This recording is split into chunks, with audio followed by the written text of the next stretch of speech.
शुरुआत कर रहे हैं हम लोग इवोल्यूशन चैप्टर के लेक्चर नंबर 5 का, जिसमें आज हम लोग पढ़ेंगे मेनली किसके बारे में कि कार्बनिक विकास के पक्ष में क्या क्या प्रमाण दिया गया। ठीक है ना। अभी तक हम लोग पढ़ रहे थे विभिन्नवाद क्या क्या चला। अब स्पष्ट हो गया था कि जैव रसायनवाद द्वारा, जिसको हम लोग क्या बोलते हैं, कार्बनिक वाद भी बोलते हैं। क्या बोलते हैं? कार्बनिक वाद भी बोलते हैं। क्लियर है ना।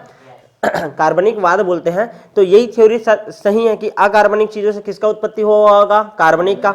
उससे सरल कार्बनिक और उससे जटिल कार्बनिक यौगिकों का निर्माण हुआ है। क्लियर है ना। तो इस तरीके से जीवन का उत्पत्ति हो गया। अब इस चीज का प्रूफ क्या है?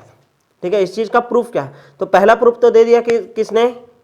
मिलर एवं यूरे ने, ये तो दे दिया था। अब इसके पक्ष में कि ध्यान से समझना कि विभिन्न जीव जो हैं, ठीक है ना, एक दूसरे के कॉमन एंसेस्टर रहे होंगे, इसका पूरा ध्यान से समझना। जैसे मनुष्य है तो मनुष्य जो रहता है गोरिल्ला के ज्यादा समीप है, और गोरिल्ला रहता है उससे भी पहले कपी। समझ आ रहा है कि नहीं? तो उन्हीं से मनुष्य का क्या हुआ है? विकास हुआ है। ऐसे जानते हो, या ऐसा भी समझो कि ध्यान से समझने का कोशिश करो। ठीक है, हमारा जो भ्रूण है, मछली का भ्रूण है, ठीक है ना, और मेढक का भ्रूण है, इन सब जो इन तीनों जानवरों का भ्रूण जो है, जब भ्रूणी अवस्था चलते रहता है, जब गर्भ में रहता है माता के गर्भ में, तो सेम टू सेम दिखाई देते हैं। यानी कहीं ना कहीं ये शो करता है कि मेढक भी तुमसे संबंधित हो सकता है। समझ आ रहा है कि नहीं? चिड़िया भी तुमसे संबंधित हो सकता है। अच्छा, वो सब की भी छोड़ो। ठीक है, जितने भी मनुष्य हैं उन सब मनुष्य के अंदर क्या पाया जाता है? अमीनो एसिड पाया जाता है। जो अमीनो एसिड मेरे में पाया जाता है वही एक दूसरे जानवर के में भी पाया जाता होगा। मतलब वो जानवर और मैं कहीं ना कहीं संबंधित तो हूँ। समझ आ रहा है कि नहीं? तो इस तरीके से अलग अलग वैज्ञानिक आए और वो अलग अलग तरीके से क्या देने लग गया कि प्रमाण देने लग गया कि किस तरीके से, ध्यान समझना, कि किस तरीके से जो कार्बनिक विकास हुआ है, ठीक है, वो सही है कि गलत है। तो वो पूरी तरीके से सही है, इसको समझाने के लिए बहुत सारा प्रमाण दिया गया। क्लियर है? पहला प्रमाण किसने दे दिया है? मिलर एवं यूरे ने। क्लियर है ना। अब मिलर एवं यूरे के बाद बहुत सारे हम लोग तथ्य पढ़ेंगे। ठीक है ना। जैसे सबसे पहला प्रमाण पढ़ाया जाता है जीवाश्मीय प्रमाण। क्या पढ़ाया जाता है? जीवाश्मीय प्रमाण। जीवाश्म किसको बोलते हैं उसके बारे में सबको पता होगा ना। ठीक है, जो चट्टाने रहते हैं, चट्टाने के अंदर जितने भी जानवर है वो यदि क्या हो जाते हैं? दब जाते हैं, तो जो उनका फॉसिल होता है, ठीक है ना, फॉसिल मतलब समझ रहे ना, उसका बचा हुआ अवशेष, ठीक है ना, उसको देख करके हम लोग पता लगाते हैं, तो वो जीवाश्मी प्रमाण हो सकता है। ठीक है, दूसरा हम लोग को पढ़ना है समजात और समवृद्धि अंग। मोस्ट टाइम पे क्वेश्चन ये आएगा, मतलब आएगा, ऐसा क्वेश्चन है।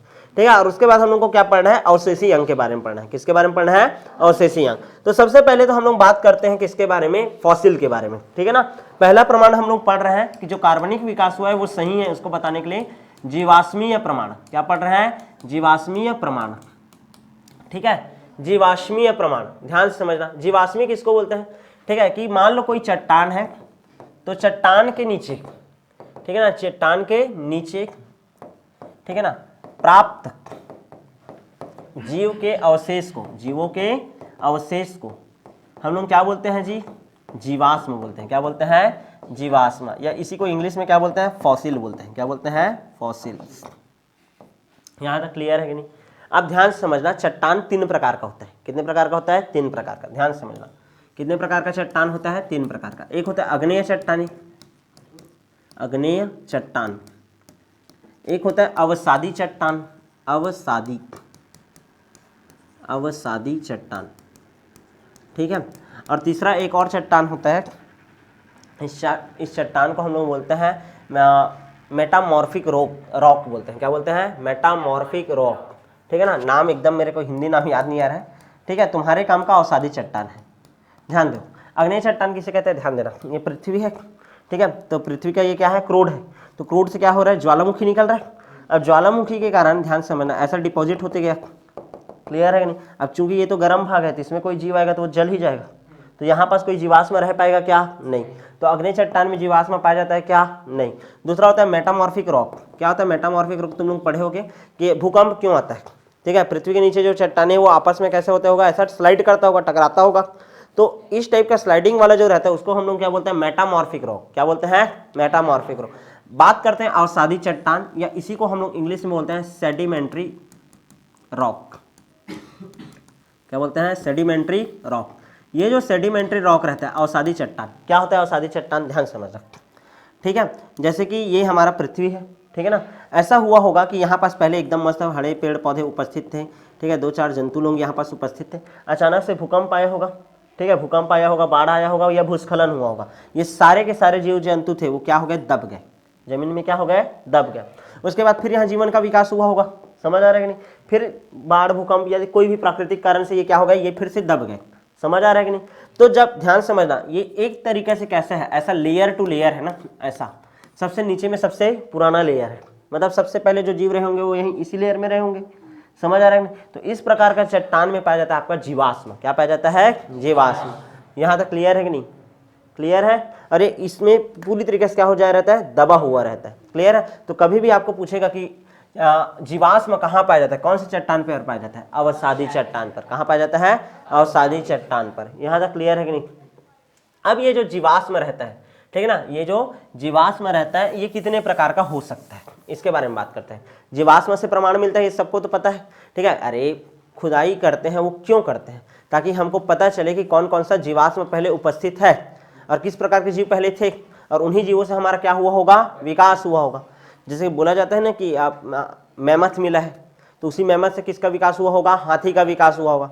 या आदि मानवों के कंकाल मिलते हैं, तो वो भी तो अस्म है, तो उनका हड्डी को देखोगे तुम लोग, उनका जबड़ा को देखोगे, तो पहले के जो आदमी थे उनका जो जबड़ा था वो बहुत ज़्यादा आगे था, ऐसा क्लियर है ना। जानवरों को जैसे थूथन निकला रहता है ना एकदम आगे तक, ठीक है, वैसे ही, ठीक है। तो ध्यान से समझना, अभी का जो मनुष्य है इसका ये जो जबड़ा है वो क्या हो गया, कम। अवतार मूवी देखे हो, अवतार मूवी देखे होगे, तो मनुष्य के पीछे में क्या लगा है, पूंछ लगा है। असल में ध्यान से देखना, तुम लोग पक्षी रहता है, कोई भी पक्षी के पीछे में भी पूंछ लगा रहता है। क्या लगा रहता है, पूंछ। मतलब कोई भी पक्षी देखना उसके पीछे में ऐसा रहता है ना, ये ऐसा। मान लो पक्षी उड़ेगा भी, ठीक है ना, पक्षी उड़ेगा तो उसको, अरे पंख जो रहता है ना, पंख तो ऐसा रहता है लास्ट का, ठीक है, उसको पूंछ ही समझो। तो ये उसको बैलेंस करने देता है, बैलेंसिंग ऑर्गन है, ठीक है ना, एक हिसाब से। क्लियर है कि नहीं। मतलब ये इस तरीके का कहानी नहीं रहता ना, तो पक्षी उड़ पाता क्या, नहीं, उड़ तो जाता लेकिन इधर उधर हवा में डोलने लग जाता, समझ आ रहा है कि नहीं। तो ये क्या करता है, उसको बैलेंस। तो वैसे ही उस मूवी में दिखाया गया ना पूंछ, तो पूंछ क्या करता है, बैलेंस करता है। क्या करता है, बैलेंस। तो मनुष्य में टेलबोन पाया जाता है। क्या पाया जाता है, टेलबोन। भले वो अभी के डेट में अवशेषी हो गया, क्या हो गया, अवशेषी, लेकिन वो कहीं ना कहीं शो करता है, ठीक है, कि तुम्हारा विकास उन जानवरों से हुआ जिनका पूंछ रहा करता था। क्लियर है कि नहीं। अभी मनुष्य के शरीर में बैलेंस करने के लिए कॉकलिया बन गया है। कान के अंदर में क्या पाया जाता है, कॉकलिया, वो बैलेंसिंग ऑर्गन का काम करता है। ब्रेन में सेरिबेलम होता है, यहाँ पास सेरिब्रम इसको बोलते हैं, यहाँ पास क्या होता है, सेरिबेलम। तो दो ऑर्गन जो रहता है बैलेंसिंग करते हैं। इस कारण हम लोग 3D में भी आराम से कोई भी स्थिति रहे ना, हम लोग चल फिर लेते हैं, हर स्थिति में अपने आप को संभाल लेते हैं। लेकिन जैसे बंदर वगैरह है, ठीक है, तो इन लोग किससे संभालते हैं, आपका पूंछ वगैरह से। समझ आ रहा है कि नहीं। तो मैं बोलना क्या चाह रहा हूँ, अवसादी चट्टान रहता है, उसी के अंदर क्या रहता है, आपका फॉसिल रहता है। यहाँ तक क्लियर है कि नहीं, ठीक है। अब ये जो फॉसिल रहता है वो बहुत से प्रकार का हो सकता है, ठीक है ना, बहुत से प्रकार का हो सकता है। और तुमको केवल और केवल एक फॉसिल याद रखना है, पेट्रीफाइड फॉसिल, पेट्रीफाइड फॉसिल, क्या याद रखना है, पेट्रीफाइड फॉसिल। क्लियर है कि नहीं, ध्यान से समझने का कोशिश करो, ठीक है। क्या होता है, ये मान लो ये चट्टान है, ठीक है ना, इस चट्टान के नीचे में ध्यान से समझना, ठीक है, ऐसा कोई भी जीव है, ऐसा कोई आदमी था, ये आदमी का क्या है, ऐसा अस्मा दबा हुआ है। तो इसमें क्या होता है, बहुत सारे खनिज लवण आकर के क्या हो जाते हैं, जमा हो जाते हैं। क्या हो जाते हैं, जमा। क्लियर है कि नहीं, खनिज लवण आकर के जमा हो जाता है, तो इससे जो अस्मा बना रहता है, ठीक है ना, इससे जो इस प्रकार का जो फॉसिल रहता है उसको हम लोग क्या बोलते हैं, पेट्रीफाइड फॉसिल। क्या बोलते हैं, पेट्रीफाइड फॉसिल। यहाँ तक क्लियर है। 100 बात का एक बात अभी मैं तुम लोगों को क्या बताऊँ, चट्टान कितने प्रकार का होता है, 3 प्रकार। कुछ मत याद रखना, सिर्फ एक याद रखना, अवसादी चट्टान। उस अवसादी चट्टान के अंदर में क्या पाया जाता है, पेट्रीफाइड फॉसिल पाया जाता है। क्या पाया जाता है, पेट्रीफाइड फॉसिल। यहाँ तक क्लियर है कि नहीं। मृत जीवों के, ठीक है, मृत जीवों के शरीर में कार्बनिक पदार्थ या खनिज है ना, वो सब के सब यहाँ पास आकर के क्या हो जाते हैं, डिपॉजिट हो जाते हैं। क्लियर है कि नहीं। जो भी केमिकल, ध्यान समझना, ये इसका बॉडी तो अब घटित होना शुरू हो गया था, तो इसके बॉडी में अब खनिज पदार्थ वगैरह, ठीक है, या कोई भी कार्बनिक पदार्थ आकर के क्या होने लग जाएगा, जमा होने लग जाएगा। तुम लोग देखना, कोई कीड़ा भी मरा रहता है और ऐसे दबा रहता है तो वो पूरा सड़ गल जाता है, लेकिन वहाँ पास काला काला जगह छोड़ करके जाता है, मतलब उसका जो खनिज पदार्थ है वही यहीं पास क्या हो गया, रुक गया। तो उस प्रकार से जो अस्म हमको प्राप्त होता है वो कौन सा फॉसिल है, वो पेट्रीफाइड फॉसिल। क्या है, पेट्रीफाइड फॉसिल। क्लियर है कि नहीं। कई जीव रहते हैं उनका जो मल रहता है वो हजारों वर्षों तक खराब नहीं हुआ रहता, ठीक है ना, तो उसको कैप्रोलाइट फॉसिल बोलते हैं। ठीक है, मतलब फॉसिल बहुत प्रकार के होते हैं, लेकिन हमको सिर्फ हमारे कोर्स के लिए क्या याद रखना है, पेट्रीफाइड फॉसिल। क्या याद रखना है, पेट्रीफाइड फॉसिल, ये हमारे काम का है। क्लियर है कि नहीं। ठीक है, और जब फॉसिल बनता है तो फॉसिल के बनने की क्रिया को हम लोग बोलते हैं अस्मीकरण। क्या बोलते हैं, अस्मीकरण। अस्मीकरण में क्या होता है, कोई भी जो जीव रहता है, जीव का जो शरीर रहता है वो प्रतिस्थापित हो जाता है किससे, किससे प्रतिस्थापित हो जाता है, खनिज लवण से और कार्बनिक पदार्थ से। किससे, कार्बनिक पदार्थ से। उसका जो बॉडी है वो पूरी तरह से अपघटित हो जाएगा और वहाँ पास क्या बच जाएगा, केवल खनिज पदार्थ और कार्बनिक पदार्थ। तो इस प्रक्रिया को हम लोग बोलते हैं अस्मीकरण। क्या बोलते हैं, अस्मीकरण। यहाँ तक क्लियर है कि नहीं, समझ आया कि नहीं? ठीक है। अच्छा, ये तो पेट्रीफाइड फॉसिल हो गया। और एक आध फॉसिल का प्रकार बता देता हूँ। अनअल्टरनेटेड फॉसिल होता है, अनअल्टरनेटेड फॉसिल। क्या होता है अल्टरनेटेड फॉसिल, ध्यान से समझने का कोशिश करो। ये एक प्रकार बताया, ये आईएमपी है ना, ये थोड़ा सा ज्ञान ले लो, ठीक है ना। क्या होता है, जैसे कि वुली मेमथ, तुम लोगों को बताया था ना, मेमथ यानी कि हाथी के जैसा है, लेकिन उसके पूरे बॉडी में क्या था, वूल लगा, ऊन लगा हुआ था। क्या लगा होता, ऊन। तुम लोग देखोगे ना, हाथी पूरा तरीके से उसके ऊपर ऊन लगा रहता है और बड़ा बड़ा क्या रहता है, दांत रहता है। वो ऐसा कार्टून वगैरह नहीं है, वो रियलिटी में मिला था। वो 5000 साल पुराना मेमथ था, लेकिन वो कहाँ दबा हुआ था, बर्फ में। और तुम लोग को बताया था बर्फ में डिकम्पोजिशन का घटना क्या होता है, बहुत ही स्लो होता है। तो जैसे का तैसा था, ठीक है ना। मतलब मान लो बर्फीला एरिया में, ग्लेशियर में कोई आदमी मर गया, दब भी गया, तो उसका 6 महीना भी बाद बॉडी मिलेगा, तो वैसे का वैसे ही रहेगा, कोई भी उसमें चेंजेस रहेगा क्या, नहीं। तो ऐसा फॉसिल जिसमें कोई भी चेंजेस हुआ नहीं रहता, उसको बोलते हैं अनअल्टरनेटेड फॉसिल। क्या बोलते हैं, अनअल्टरनेटेड फॉसिल। जो कार्बनिक पदार्थ हम बदल गए उसको पेट्रीफाइड फॉसिल। हम लोग पढ़ते हैं मेनली किसके बारे में, पेट्रीफाइड फॉसिल के बारे में। यहाँ तक क्लियर है कि नहीं? ठीक है। इसके अलावा कास्ट फॉसिल होता है, नाम सुन ले रहा हूँ, कास्ट फॉसिल होता है, कास्ट फॉसिल होता है। और कौन सा फॉसिल हो सकता है आपका, प्रिंट फॉसिल हो सकता है। प्रिंट फॉसिल का उदाहरण दूं, एक का ध्यान देना, एक कार्टून आता था, ठीक है। उस कार्टून में कैसे दिखाते थे, ये पहले ज़माने में मोबाइल नहीं था तो फोटो खींचाना रहता था, तो ऐसे पत्थर को ऐसे रखते थे, ठीक है, पत्थर को ऐसे रखते थे ना, पत्थर को रखते थे और इसको फट से कट कर देते थे। जितने भी आदमी रहते उसके ऊपर ऐसे थप्पा लगता था, ठीक है ना। थप्पा जैसे ही लगता था, और समझ रहे हो ना, तो उसका क्या बन जाता था, प्रिंट बन जाता था। क्या बन जाता था, प्रिंट। तो ऐसा टाइप का फॉसिल है क्या आपका, प्रिंट फॉसिल। क्या है, प्रिंट फॉसिल। तो फॉसिल के प्रकार करके लिख सकते हो, पहला अनअल्टरनेटेड फॉसिल, दूसरा petrified fossil, cast fossil, print fossil. और एक बता देता हूं, coprolite fossil. Coprolite fossil, coprolite fossil. कोई जानवर है, ठीक है, तो वो जो जानवर है उसका जो मल है, ठीक है ना, उस मल से हमको पता चल सकता है, देखो, ठीक है ना, कैप्रोलाइट फॉसिल ना, ठीक है। कैप्रोलाइट फॉसिल यानी कि कोई भी जो जीव था पूर्व में, उसका जो मल है, उसका यदि हमको फॉसिल मिला, उससे पता चल सकता है कोई भी जानवर रहता है उसका मल भी रहता है, वो महत्वपूर्ण जानकारी देता है, ठीक है। उसके आधार पर तुम बता सकते हो वो शाकाहारी है कि मांसाहारी है। क्लियर है कि नहीं? बहुत ज़्यादा पैलेट बोलते हैं उसको, क्या बोलते हैं, पैलेट, ठीक है। तो इसके आधार पर भी गणना होता है कैप्रोलाइट फॉसिल। तो कितना प्रकार का फॉसिल बता दिया, 1 2 3 4 और 1 5। कितना फॉसिल हो गया, 5। आपको केवल और केवल याद रखना है अच्छे से, क्या, पेट्रीफाइड फॉसिल। क्या याद रखना है, पेट्रीफाइड फॉसिल। किस में मिलता है, अवसादी चट्टान में। किस में मिलता है, अवसादी चट्टान में। अब जो फॉसिल रहता है उसका हम लोग क्या करते हैं, गणना करते हैं, ये कितने हजार साल पुराना है या कितने 100 साल पुराना है। तो ये गणना जो होता है जीवाश्म का, ठीक है ना, फॉसिल का काल गणना, ठीक है ना, यानी कि ये कितना वर्ष पुराना है, उसको हम लोग किसके द्वारा करते हैं, ध्यान देना। उसको हम लोग किससे गणना करते हैं, ध्यान दो, कार्बन डेटिंग विधि से। किससे करते हैं, कार्बन डेटिंग विधि। क्लियर है ना, रेडियो एक्टिव कार्बन डेटिंग विधि बोलते हैं ना, ठीक है ना, carbon radio active carbon dating, ठीक है। क्या बोलना है, रेडियो एक्टिव डेटिंग बोलते हैं, रेडियो एक्टिव डेटिंग बोलते हैं। मान लो रेडियो एक्टिव डेटिंग में हम लोग उपयोग कर रहे हैं किसका, कार्बन का, तो क्या बोलोगे, कार्बन रेडियो एक्टिव डेटिंग। क्या बोलोगे, carbon radio active dating. Uranium का उपयोग करेंगे तो क्या बोलेंगे, यूरेनियम रेडियो एक्टिव डेटिंग। मान लो मैं लेड का उपयोग करूंगा तो क्या बोलूंगा, lead radioactive dating. Clear है कि नहीं?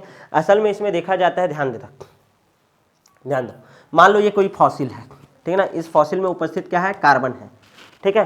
तो ये जो कार्बन रहता है इसका कोई निश्चित, ध्यान देना ना, ये कोई हमारा, ध्यान समझना, ये जीवाश्म है।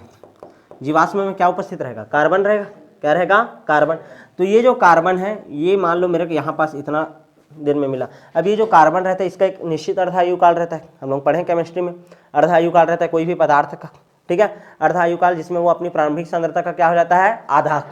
जैसे कार्बन, ध्यान समझना, कार्बन है, इस कार्बन का अर्धायु काल जैसे मेरे को पता है कितना होता है, 5730 वर्ष। कितना हो जाता है, 5730 वर्ष। ये जो तुम्हारा जीवाश्म है इसमें मान लो 1000 ग्राम कार्बन था। कितना था, 1000 ग्राम कार्बन, कितना था 1000 ग्राम कार्बन। मान लो ये 500 ग्राम हो गया, कितना ग्राम हो गया 500 ग्राम, ठीक है। मतलब इस 1000 ग्राम था, ये कितने ग्राम हो गया है अब 500 ग्राम। कार्बन कितना हो गया अभी 500 ग्राम। मतलब इतना से इतना होने में उसको कितना हजार वर्ष लगा होगा 5730 वर्ष। क्लियर है कि नहीं। मान लो 5000 वर्ष हुआ, ध्यान देना ये 500 ना होकर के 600 हुआ रहता तो क्या पता 5000 वर्ष ही है बोलते। समझ आ रहा है कि नहीं। मतलब ध्यान समझना, अर्ध आयु काल के आधार पर 100 बात का एक बात, अर्ध आयु काल के आधार पर जब जीवाश्म की, ठीक है ना, जब अर्ध आयु काल के आधार पर जीवाश्म की काल गणना किया जाता है तो उसी को हम लोग क्या बोलते हैं radio active carbon dating, sorry radio active dating बोलते हैं। क्या बोलते हैं रेडियो एक्टिव डेटिंग। क्लियर है ना। कार्बन का याद रखने लेना, अर्ध आयु काल कितना होता है, अर्ध आयु काल 5700 कितना है जी 30 वर्ष होता है, ठीक है ना। यानी 5730 वर्ष में कार्बन अपना जितना मात्रा है प्रारंभिक मात्रा का कितना हो जाता है आधा हो जाता है। क्लियर है। मतलब तुमको कोई भी फॉसिल मिलेगा तो उसमें कार्बन का मात्रा देखना कितना मात्रा है, उसके आधार पर उसका क्या गणना कर लेंगे अर्ध आयु काल और बता सकते हैं। वैसे यूरेनियम का करते हैं। अब यूरेनियम का कब करते हैं, यूरेनियम जो रहता है कई रेडियोएक्टिव पदार्थ है वो तो वो हजारों वर्षों होगा उसका अर्ध आयु काल, ठीक है। तो 5000 6000 साल पुराना है घटना, ठीक है, तो उसके लिए कार्बन डेटिंग विधि कर देते हैं। लेकिन मान लो उससे भी पुराना है, ठीक है, तो उसके लिए किसका उपयोग करेंगे हम लोग यूरेनियम का या तो फिर लेड का। किसका करते हैं यूरेनियम का या तो फिर लेड का। बस इतना जानना कार्बन डेटिंग विधि होता है। क्या होता है कार्बन डेटिंग विधि होता है। क्लियर है ना। ठीक है, जिसमें हम लोग रेडियोएक्टिव पदार्थ और नॉन रेडियोएक्टिव पदार्थ का तुलनात्मक अध्ययन करते हैं। ठीक है, किसका रेडियोएक्टिव पदार्थ का और नॉन रेडियोएक्टिव पदार्थ का। क्लियर है। नोट्स हम सब मिल जाएगा, एक बार पढ़ना आराम से समझ आ जाएगा। क्लियर है। अच्छा, रेडियोएक्टिव डेटिंग विधि तो अब एक बहुत पुराना विधि हो गया। अभी एक और विधि चलता है, इसको बोलते हैं ESP। क्या बोलते हैं, सॉरी ESR बोलते हैं। क्या बोलते हैं ESR। ESR का फुल फॉर्म होता है इलेक्ट्रॉन स्पिन रिजोनेंस। आधुनिक विधि है। कोई भी फॉसिल का आयु ज्ञात करने का अभी सबसे फॉर्मूला, सबसे यानी कि बेस्ट आधुनिक विधि है क्या, इलेक्ट्रॉन स्पिन रिजोनेंस। क्या होता है इलेक्ट्रॉन स्पिन रिजोनेंस। क्लियर है ना। आधुनिक विधि है ये, आधुनिक और सटीक जानकारी देता है कि हाँ इतने साल पुराना ये आपका फॉसिल है। क्लियर है। तो दो विधि याद रखना। फॉसिल का गिनती कैसे करते हैं, सीधा याद रखना रेडियोएक्टिव डेटिंग से। ये तो रेडियोएक्टिव कार्बन डेटिंग करेंगे, या तो रेडियोएक्टिव यूरेनियम, या तो फिर रेडियोएक्टिव लेड। क्लियर है कि नहीं। ये तीन प्रकार का करते हैं मेनली। क्लियर है। रेडियोएक्टिव डेटिंग में सबका अर्ध आयु काल देखते हैं, नॉन रेडियोएक्टिव का अनुपात निकाल करके डेटिंग कर दिया जाता है। क्लियर है। ज़्यादा डिटेल जानना है क्या, नहीं। क्लियर है। तो इस तरीके से आपका कौन सा वाला कंप्लीट हो गया टॉपिक, जीवाश्म से प्रमाण। क्लियर ना, कि अब जीवाश्म मिलेगा उसके आधार पर तुम लोग नए जीवों का तुलना करना कि ये जो नया जीव है, ठीक है, और ये जो पुराना जीव है, दोनों में क्या क्या समानता है। अब जीवाश्म में भी हमारे बुक में एक उदाहरण दे दिया था, किसका, आर्कियोप्टेरिस का। किसका उदाहरण दिया है, आर्कियोप्टेरिस का। तो उदाहरण देख लेते हैं भाई, किसका उदाहरण देखते हैं, आर्कियोप्टेरिस। आर्कियोप्टेरिस क्या होता है, आर्कियोप्टेरिस। आर्कियोप्टेरिस का आप लोग को डायग्राम दिखाता हूं मैं, ठीक है ना, ध्यान दो।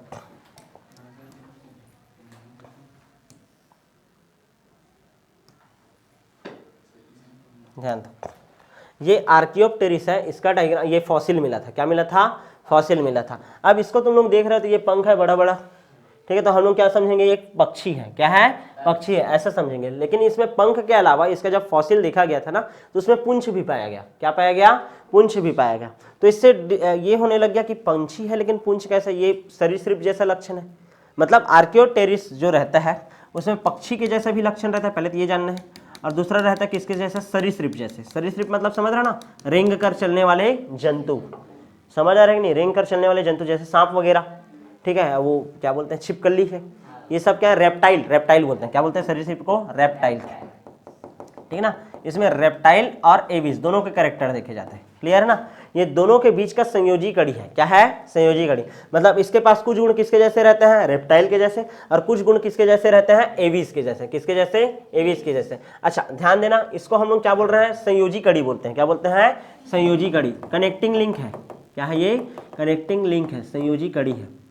ठीक है, किसके किसके मध्य का, पक्षी और सरीसृप। पहले सरीसृप था लेकिन धीरे से वो क्या करने लग गया, उड़ने लगा। जैसे बोला जाता है ना कि डायनासोर थे, और उड़ने वाले भी डायनासोर थे, और आपका यानी कि पैदल रेंगने वाले भी डायनासोर थे। क्लियर है ना।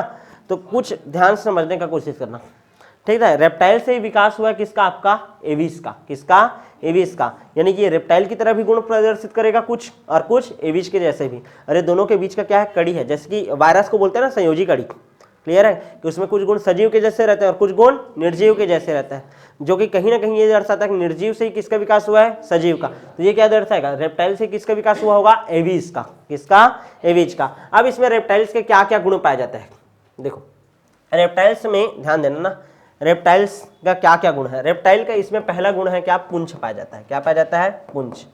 ठीक है, रेप्टाइल्स में पुंछ पाया जाता है, लेकिन पक्षी में पाया जाता है क्या, नहीं। पक्षी में बैलेंसिंग ऑर्गन है ना, वो पंख ही है। क्लियर है, जो बता रहा था मैं वो, लेकिन मैं पुंछ बोला उसको। क्लियर है ना। तो नॉर्मली याद रखना कि सरीसृप रहता है, रेप्टाइल रहता है, उसमें पुंछ पाया जाता है, इसमें भी क्या पाया जाता है, पुंछ। तुम लोगों को कभी भी चिड़िया के मुख में दांत देखे हो क्या, नहीं, लेकिन इसके मुख में क्या होता है, दांत। क्या होता है, दांत। और दांत किस में पाए जाते हैं, रेप्टाइल्स में। अरे पढ़ते हो ना, सांप का दांत तोड़ दिया ऐसा करके, समझ आ रहा है कि नहीं। तो दांत पाए जाते हैं, क्या पाए जाते हैं, दांत। इसका जो स्टर्नम रहता है, स्टर्नम, स्टर्नम क्या होता है, इसका कमजोर होता है। क्या होता है, कमजोर होता है। नॉर्मल जितना भी पक्षी है जो उड़ता है उसका स्टर्नम बहुत ही ज़्यादा मजबूत होता है। क्लियर है, लेकिन स्टर्नम यहाँ पास करिए, ठीक है, रिब केस का मध्य वाला भाग जो फ्रंट में बनाता है, ये इसको क्या बोलते हैं, डॉर्सल साइड, इसको क्या बोलते हैं, वेंट्रल साइड। तो वेंट्रल साइड में सामने में जो रिब केस का हड्डी है, जिसमें आकर के जितने की वर्टिबल कॉलम पीछे में है, और इसी में आकर के क्या जुड़ता है, आपका रिब से जुड़ता है। क्लियर है, कौन जुड़ता है, रिब से। तो स्टर्नम, तो इसमें जो स्टर्नम पाया जाता है वो कैसा होता है, कमजोर। अब ये सारे लक्षण किसके हैं बोल रहा हूँ मैं, रेप्टाइल्स के होते हैं। किसके, रेप्टाइल्स। आर्कियोप्टेरिस ये सब लक्षण दिखाता था। क्लियर है। अब एविस जैसे इसका क्या क्या लक्षण था, इसका जो शरीर था उसमें क्या था, पंख था। क्या था, पंख था। क्या तुम लोग कोई सांप के में पंख देखे हो क्या, नहीं। रेप्टाइल्स में पंख होता है क्या, नहीं। अच्छा, पार्थ देखा हूँ बोल रहा है, ठीक है। अच्छा, इसका जो जबड़ा था, ठीक है, जबड़ा जो था वो किस में कन्वर्ट हो गया, चोंच में। पक्षियों बस में चोंच पाया जाता है। क्लियर है ना, ठीक है। तो इसमें जो जबड़ा था वो किस में कन्वर्ट हो गया, चोंच में। क्लियर है कि नहीं, यहां तक समझ आया। और इसका जो देखो दो प्रकार का लिम्ब है, हाथ को बोलते हैं फोर लिम्ब, पैर को क्या बोलते हैं, हैंड लिम्ब। जानवर जो रहते हैं, ध्यान से समझना, ठीक है, जानवर जो रहते हैं हैंड लिम्ब और फोर लिम्ब दोनों का उपयोग करते हैं। क्लियर है कि नहीं, चलने के लिए। ठीक है, तो ध्यान समझना, जो पक्षी रहते हैं, पक्षी का जो फोर लिम्ब रहता है वो किस में कन्वर्ट हो जाता है, पंख में। किस में कन्वर्ट हो जाता है, पंख में। क्लियर है। और हैंड लिम्ब के कैसे रहता है, नॉर्मली पैर ही रहता है। क्लियर है ना। तो सेम टू सेम इसमें भी लक्षण था कि जिसका जो फोर लिम्ब था वो किस में कन्वर्ट हो गया था, पंख में। किसमें, पंख में। तो इसमें गुण था किसके जैसे बोल रहा हूं मैं, पक्षी के जैसा भी और रेप्टाइल्स के भी जैसा। यहां तक क्लियर है कि नहीं, समझ आया ये, यहां तक क्लियर है। तो ये हो गया आपका कहानी किसका, आर्कियोप्टेरिस का। अब जो नेक्स्ट क्लास होगा उसमें हम लोग जीवाश्मी कार्बनिक विकास के पक्ष में प्रमाण, जो हमारा टॉपिक बचा हुआ है उसके बारे में पढ़ेंगे। तो मिलेंगे आप नेक्स्ट क्लास।